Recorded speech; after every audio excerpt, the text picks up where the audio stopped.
All right. Good morning, good afternoon, good evening. Thank you so much for joining us. I am honored to be hosting this webinar. My name is Darren Marble. I am the founder and CEO of Issuance. We are a leading fintech company providing a white label solution for Reg A Plus issuers. And I'm delighted to be joined today by one of our clients, Cityzenith, led by CEO Michael Jansen. Michael just shared with me a minute before we went live. He is an expert in these webinars. He's done about 16 for his various financing campaigns over the last 12 months or so. So I think you're in for a great webinar and lots to be learned today. This will be about a 30-minute Q&A, just Michael and myself. And if you have questions, we encourage you to please ask questions in the chat. At the conclusion of my Q&A with Michael, we'll turn it over to the audience and we'll surface the best questions and have them answer. So Michael, thank you for joining us and welcome. Thanks for having me. It's a pleasure to be here today. Michael, where are you joining us from? I'm joining you from the North Shore of Chicago, just up Lake Michigan. Thank you. And is that where the company's based or is that where you're based? That's where I am. The company is headquartered in downtown Chicago, but we have team members across the US, Europe, and India. Amazing. So you've got the company based in Chicago, but it's a global business. I think it's most appropriate for me to start with the basic questions. Tell us about Cityzenith. What do you do? Good question, and thank you for asking it. Cityzenith is a software company. We're focused on delivering a core product we call digital twin technology, which is used to decarbonize buildings and cities, especially at scale. The environment has changed a lot in recent years. Cities are now passing ordinances requiring building owners to eliminate emissions, and they don't have the technologies to do that effectively, and especially for larger sizes of real estate. So we focus there. And the company itself, as we call this digital twin technology, this has been a trend of the last few years. Digital twins are virtual replicas of real things. In our case, we specialize in urban digital twins, or virtual replicas of cities and things in them, but they're connected to all of the data in and around those things in cities. And they're used to optimize every aspect of planning and design, construction, and operations. So think of it as being able to bring all this data into a common 3D platform. We can analyze, aggregate information, visualize it, and collaborate with this in ways that we never have before. So Forbes recently said that in the next 4 years, 500 major world cities rely on digital twin technology for daily operations, and we're considered to be one of the pioneers in the space. Well, it definitely is pioneering, Michael, and congrats on being the leader of this exciting, innovative business. How does that actually work? How are you actually helping to decarbonize cities with this technology? Good question. And I was just on CNBC and Cheddar TV both in the last couple of weeks, and it was one of the first questions they asked me. So here's the thing with decarbonization, especially in buildings and cities. It's a complex process of aggregating information across multiple transactions and different systems. We have to optimize building performance. We have to optimize the use of renewables. We have to optimize the financial path, etc. These are all different systems. Digital twins are systems of systems technologies. They actually optimize multiple systems together. And that's exactly what's needed for the decarbonization process, because there are multiple things happening in parallel over a period of time. That's why digital twins are uniquely powerful tools in helping, especially real estate and infrastructure, to decarbonize with less risk and a lot less cost. I'm fascinated, Michael. I don't think the average entrepreneur would be well equipped to run this business, but you are ideally suited so. So tell us about your background. How did you get into this company? Yes, well, I'm an architect by training, good old-fashioned building architect. Yale undergrad, Cambridge grad, both schools of architecture, and then I spent many years, 10 years in the profession, working on large-scale projects in Asia in the 90s. That was a big kind of explosive area of growth, and I was one of the young architects who went out there to kind of capitalize on that. Shortly thereafter, I founded what became the world's largest 3D CAD modeling, or building information modeling, basically design modeling for architecture firms in the world. That was backed by Sequoia Capital out of Silicon Valley, who you know. And we grew that from me and a phone to 700 people, and I was able to give my investors 17 times their money back in 3 years. It was a really terrific experience. But we also learned, we were basically pioneers in the 3D information architecture space in the building industry. And we learned that this technology we were using, there were so many tools out there. And we thought, if there's just one tool, one platform that would allow us to integrate all of these tools, we could do these projects much, much, much more efficiently. And so we set on this course to build a kind of platform that would allow us to integrate all the project management tools and the CAD and the BIM and the GIS, all these different things you need in the building process, so we could optimize that and remove all of the inefficiencies. And fast forward, we gave birth to SmartWorld, which is our core platform that does this. Our very first CTO was the founder and creator of Google Earth, so he had great DNA. We kind of married those talents with people from the building industry to create what we have today. And so, yeah, it's been a journey, and but I feel particularly honored to have discovered and be considered to be a pioneer in this trend. I was just, in fact, appointed to the World Economic Forum's Global Digital Twin Advisory Committee to actually drive digital twin policy around the world. So I think it's an extremely important trend that people do need to be aware of. It's quite possible that everybody on this call and everybody we know is going to be using digital twins of some kind, of their house or et cetera, in the next few years. So fascinating.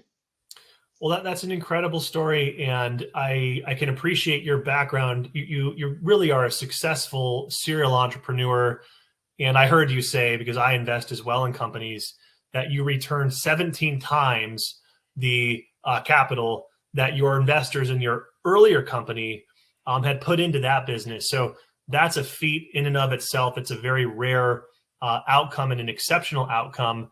And maybe tell us a little bit about the values of this company. We talked about what the company is, but what is it that drives you, right? What is it that kind of makes you wake up every day? What are you passionate about? What are the values and the mission of Cityzenith? Right, there's a bunch of things. If I could kind of distill it down to what drives me as a person, I lived and worked as an architect for many years. I've been associated with large-scale building projects around their project for many years, in projects around the world because of the trajectory of my career. That took me to 90 countries and over 1,000 cities in 25 years. I flew 2.5 million miles in the air in visiting all of these places and doing all these massive projects. So I know what the problems are. I know what the need is. What drove me to create Cityzenith was that there's populations were exploding around the world and cities are breaking at the seams. I could see it everywhere I went. And I knew that if we could leverage some of the information technology that we were using in the industry and tweak it in some way, adapt it, that we could make cities more efficient effectively by using technology to first map everything that exists out there and then simulate better outcomes using AI and ML, et cetera. It's basically what we do. So, and the decarbonization piece, we've been, I guess, since the 80s, I've been following what we call Earth architects. I actually went out and tried to get a job in California in the 1980, I think it was 1989, as a Yale student with Charles Hubble, who used to make earth houses and things like that. So I've always had this, I lived in Asia, of course, studied under Laura Baker, the very famous architect in South India who made brick houses. I've always been interested in natural architecture and its power. I could see this incredible need now to retrofit green buildings to be healthier in my own country, in the United States.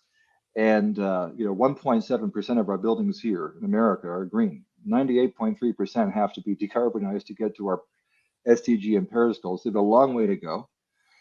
Developers are on board. People get it. They just need the tools and the financial metrics to make it work. And that's what we're addressing. So for me, this is a fantastic business opportunity, sure, but also a career-long passion. Kind of several passions combined in the same business really. So myself, as well as the people who've joined our company, Darren, our new CTO comes in from Lockheed Martin. Our new director of product management comes in from Code Green at IBM. Our new head of front-end engineering comes in from WSP. People now are kind of amazing talent, just kind of quitting their day jobs to join the climate race, and we have a great answer, right? Having now rolled this out in Phoenix and New York and Los Angeles, we just announced today, so we're on a roll, and I couldn't be happier with where we are. Well, I admire the mission. I appreciate that backstory there. 90 countries, that's incredible. I want to transition, Michael, and talk about the financings that you're executing right now.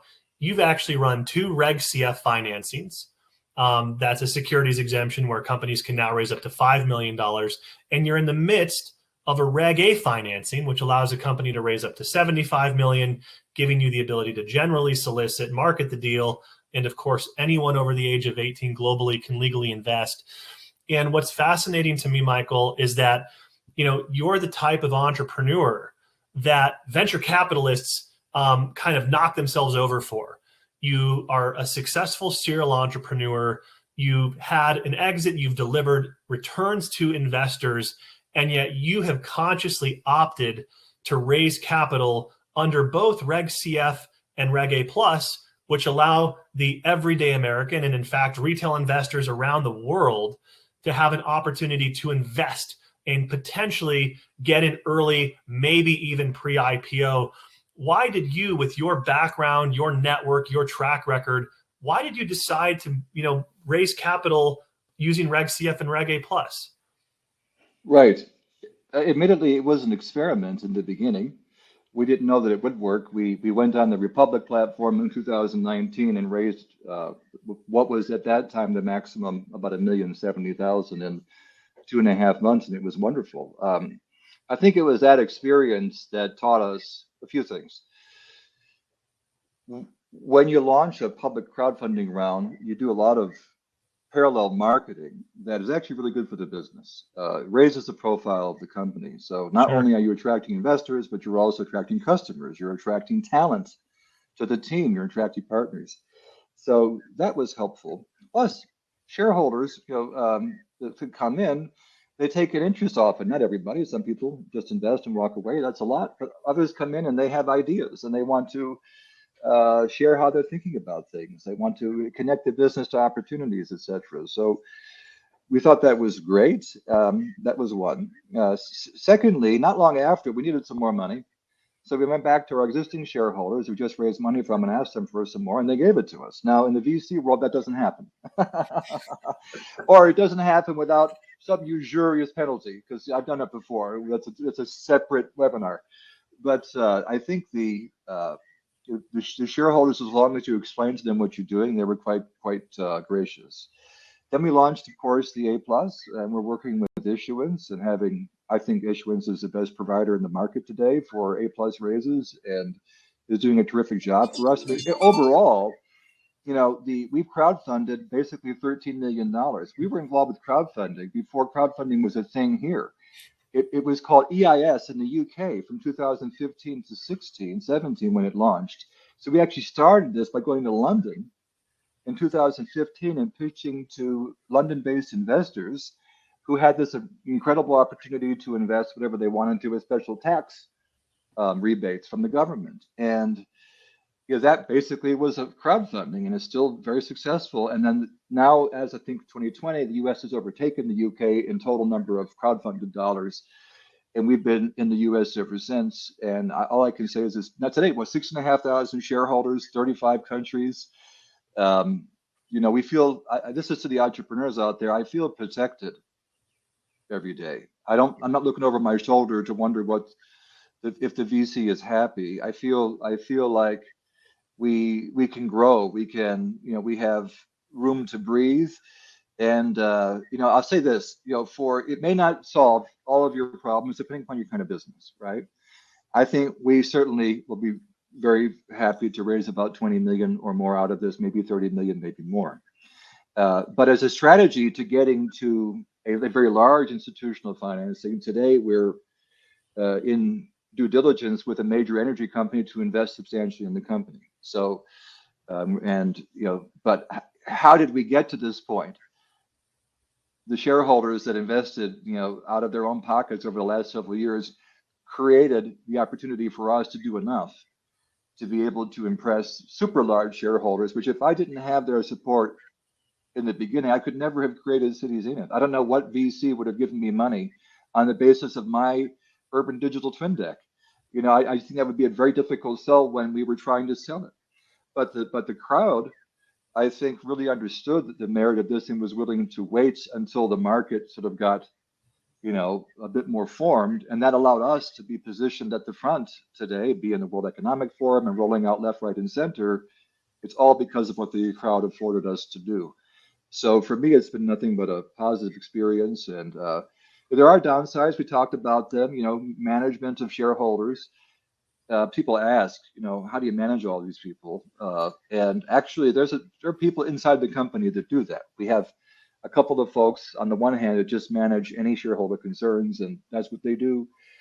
We communicate in regular webinar events almost every month, so shareholders are always hearing from us.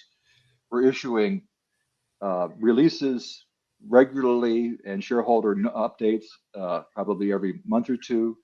So we really communicate, and it's important to do that because the more they feel engaged, the more they feel a part of what's going on, the more they're going to come and help you when you need it, and the more they're going to invite their friends in to come and help you now. So just thumbs up from me. It's really impressive, Michael. I've been in this industry since day one. We marketed the first Reg A financing ever, and that company had a massive base of fans and reservation holders. It was an automotive startup. They generated about 6,000 investors. But you've got a business that historically people in this industry would say is not a good fit for Reg CF or Reg A plus or a community round. So historically, the service providers in our industry would say, well, the best fits for Reg CF or Reg A plus are consumer products companies. You've got to have 10 million in revenue and 500,000 customers and 250,000 emails. And you've got a business that really doesn't fit that profile at all. How did you build a community of 6,000 shareholders? Where did you find that audience? How did you reach that audience? How are you reaching that audience? It's a loaded question, but I'd be fascinated to hear. Well, yes, it's been a lot of work, but a couple of things. We do market effectively as a company, and we market consistently, and we spend a lot of time on messaging.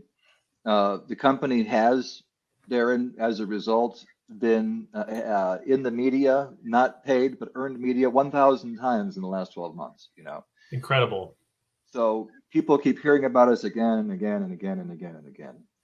And we're on Who's Facebook. your PR person?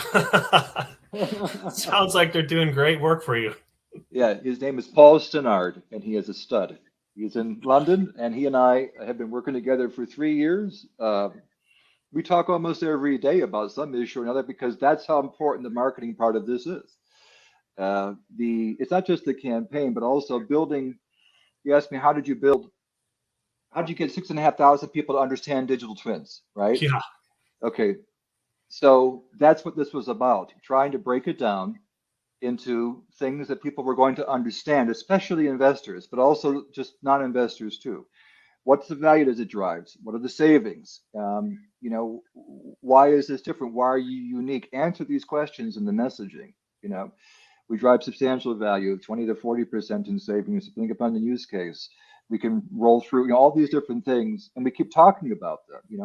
We talk about our successes. We publish every project we win, so investors know that we're scoring deals, and they like to invest in companies that are perceived to be the ones who are getting the work, right? So all of that is, there are negatives to talking too much.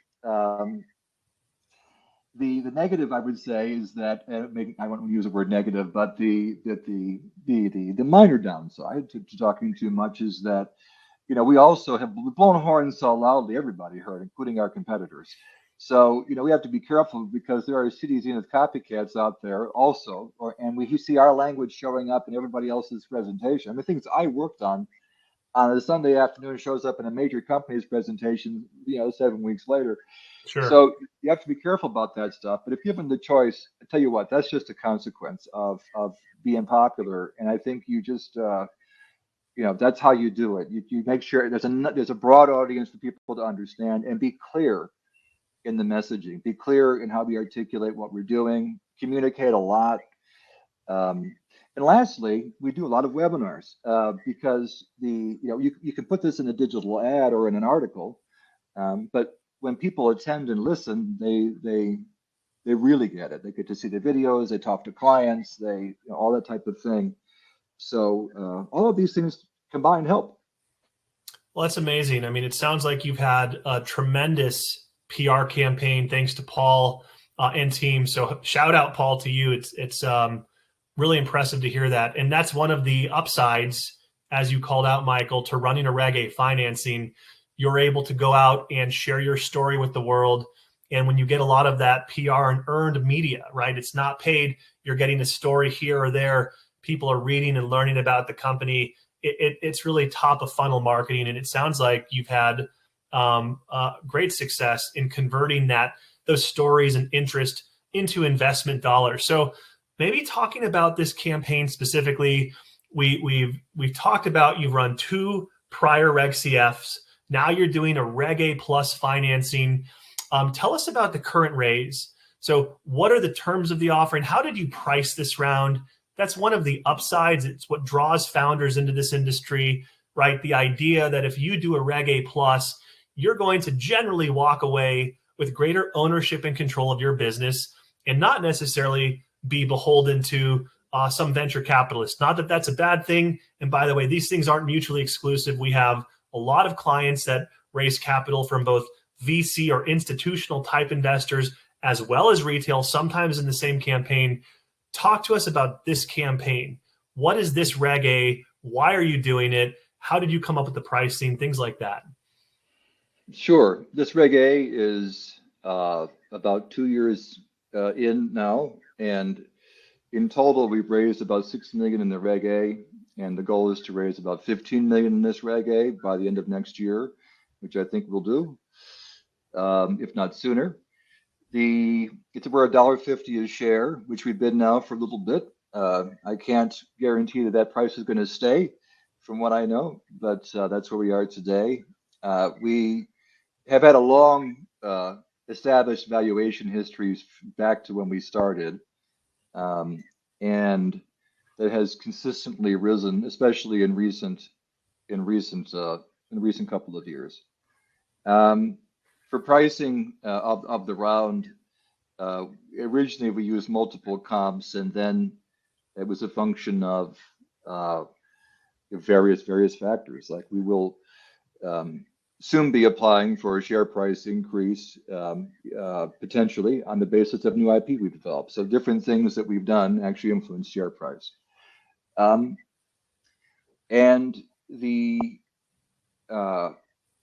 of course, we've been doing all this digitally using the Issuance platform, and we do a lot of promotion to make sure that we're reaching new audiences, and also following up with audiences that we've created to make sure that we are reaching as many people as we can. But I mean, that's kind of the high level of the round. We think we're seeing the round gain a lot of speed now. It was something we're just going to keep doing until we're finished. We may even, if it gets really big, we may even raise the maximum from 20 million to 75 million if it gets bigger this year, but we'll see. That's fantastic. And what I love about Reg A, Michael, is the idea that it allows a customer, fan, follower, an everyday investor to potentially invest in a company pre-IPO. That's a sensitive term because pre-IPO implies that there's a liquidity or IPO event, which of course is never a guarantee. But if you were to take this company public, and you've run these 3 rounds where the retail investor has effectively gotten in before that, potentially, what's the vision for this company 3-5 years out? Where do you want to take this business post-Reg A? This is obviously a moment in time. It's a financing event. You've got a business to run. You've got a big vision, a huge market that's untapped, right? You said 90%, 90+% of these buildings have work to do, and Cityzenith could be a facilitator for solving problems there from a decarbonization standpoint. Where do you want to take this company? Well, we're just really seeing growth now. So we've had acquisition offers, as you would expect, coming in, but we've declined all of them because things are starting to really grow. I think the next 3 to 5 years, we'd like to go from 4 cities to over 100, from 10 buildings to 10,000 buildings. We really wish to expand this significantly, establish SmartWorld as the de facto city information platform of choice in all of these major cities, riding the back of decarbonization and being uniquely good at that. And once we land in these cities, we can expand beyond decarbonization into really any other area of city operations, from utilities to public safety to planned development. So we could, if we do this right, SmartWorld could become the new city information management platform of choice, with a different model that tosses out GIS and all these other things that have been sitting there since the year I was born. GIS was founded in 1969 and is still used today by most cities. So clunky, old, heavy, expensive technology, it's really kind of it's kind of like the Edsel of the software industry, but yet it's still there. And that's why cities are, in part, as inefficient as they are. They're using tools which don't help. So, that would make us a multi-billion-dollar company over that time frame, with substantial revenue. And if I had the choice, I would take the company public. I think there's every reason to think that we'll continue to get acquisition interest between now and then, but which we always will listen to. But my goal is to take this company as big as I can until someone stops me.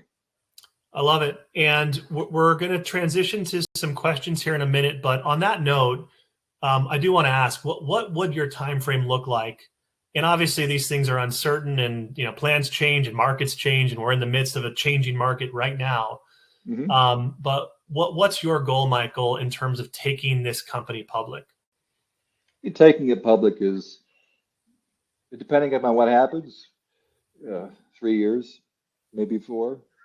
Shouldn't be more than 5. We would target 3 to 4. Acquisition can happen anytime. That all depends. But that would be, we prefer not to sell. We prefer to grow the company as I've worked for a long time in this industry, and we're now seeing this uptake. So of course you want to buy us. So the smart people would buy you now, but I think we'll wait until we've done a lot more. Well, I commend you for that restraint. Having acquisition offers at this stage in the business is incredible. Probably a telling sign for what the market thinks of this business in its current iteration. So congrats on that activity. I think that's a very strong signal for any investor that's looking at this deal. Before we go into the Q&A, how do people learn more about the investment, Michael? If someone's on this webinar, whether they're a retail investor, institutional investor, family office, where can they find more information about the investment opportunity for your current Reg A offering? You can go to our website, cityzenith.com, and in the upper right-hand corner, there's a button that says Invest. And if you click on that button, you'll learn about the investment opportunity. There's a mini site we have called our offering page, which explains the whole opportunity in detail. You can read through everything about the business, our goals, plans, etc. And that will really help you. I also suggest you go to our YouTube channel and check out some of the previous webinars. We've had clients on, we've had city CIOs, we've had the World Economic Forum recently. Just check out a couple of those. Those will give you a lot of information as well. Thanks, Michael. So for those of you watching, cityzenith.com, upper right-hand corner, click invest. That takes you to the offering page. From there, you can actually make an investment. You can remit payment for securities in Cityzenith's offering using your credit card, ACH, or wire. Those are really the most common ways that retail investors are purchasing securities. And it's fairly simple and intuitive. And I would also make a note that per Reg A rules, you can also click through and review the offering circular for Cityzenith. So the process that, Michael, you've undertaken, like any Reg A issuer, has been fairly substantial. You've had to complete 2 years of audited financials. You've had to draft and file a Form 1A offering circular that was filed with the SEC. You probably went back and forth, had to resolve comments with the SEC, and then were ultimately qualified by the SEC. So anyone who's interested in investing right now, that's how you can do it. And then the offering circular contains substantial amounts of information relative to the business, operations, those audited financials, et cetera. So that's how to get it done if you're interested. Michael, a couple questions from the audience here. I'm just going to go through these one by one. I invested and I was intrigued by the concept of modifying the physical world via digital twin technology. Maybe not a question. Here's one from Lawrence. Can you comment, Michael, on shareholder relations? You talked about this. Is it complex? Is it easy? You've got 6,000 plus retail investors. How do you manage communications with your shareholder base today? Well, if they write to us, we have separate email addresses for our shareholders. Investors at cityzenith.com go straight to a team that takes care of the shareholders within 24 hours. Most of the time, they're looking just for information that they missed, or if there's an issue which needs to be addressed, it starts there, and then we try to route them to wherever that needs to go. That's how we address what we call customer service issues or investor service issues. And then we communicate a lot with our investors and in forums like this, and we take questions and et cetera, et cetera, et cetera. So I do that directly myself. We also have, of course, our marketing team, the third way, which is always putting things out there, which our investors are always reading about. So these are all different ways in which we communicate. Sounds like you're taking that responsibility seriously, and the fact that you're directly involved, Michael, in the investor relations or IR function, I think speaks volumes to your leadership as the CEO of the business. Question from Paul. Tell us, Michael, more about the new hires from Lockheed Martin and what are they bringing to the ecosystem? Yes, we've had some amazing hires lately, and I think again, I mentioned how fantastic brand image, thanks to all the marketing, can help also attract talent. We hired a gentleman who was the head of actually data science at Starbucks. He was principal researcher and head of data science at Lockheed Martin, and then he was head of digital twin and data science at Acuity Brands, handling all of the decarbonization rollout. So he has given us a level of sophistication that we just never had on the data science side of things. We talk about systems of systems technologies, right? Lockheed Martin does nothing but deal with systems of systems simulation technology for aircraft and all kinds of fancy things. He himself has successfully completed Lockheed projects for NASA and DARPA.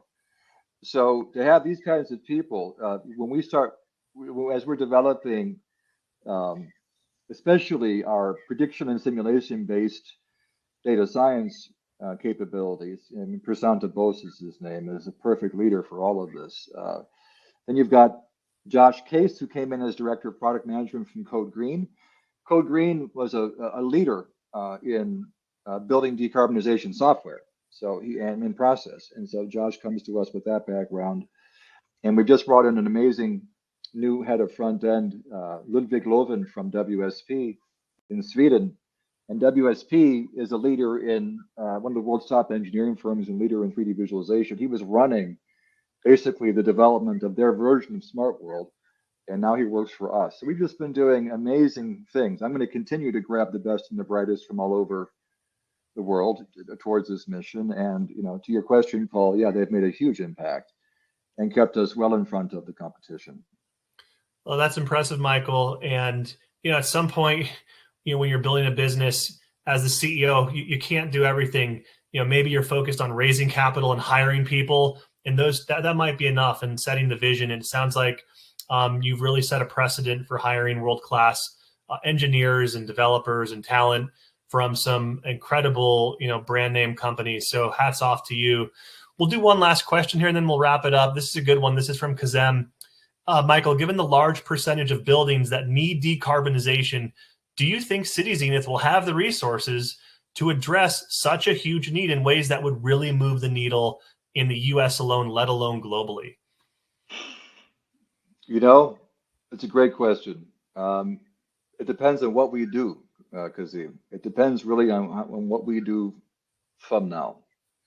I think we can. I think that we have developed a technology and platform-driven approach which automates that process, which stays incredibly manual.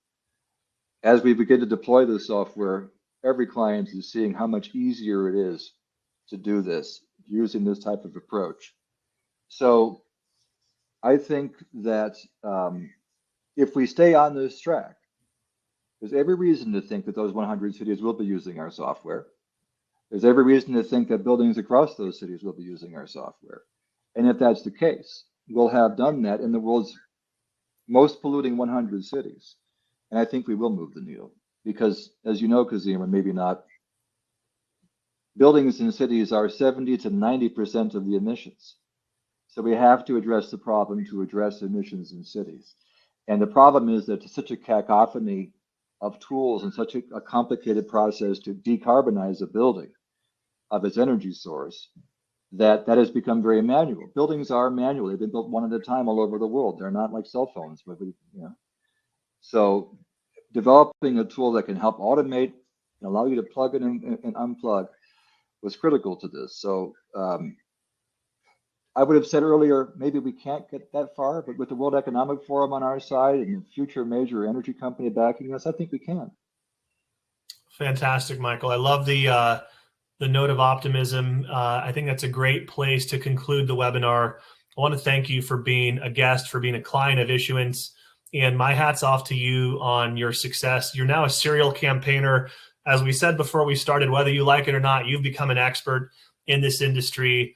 And I think it's incredible, Michael, that someone with your background and success as an entrepreneur has opted to allow retail investors around the world to own a piece of your business.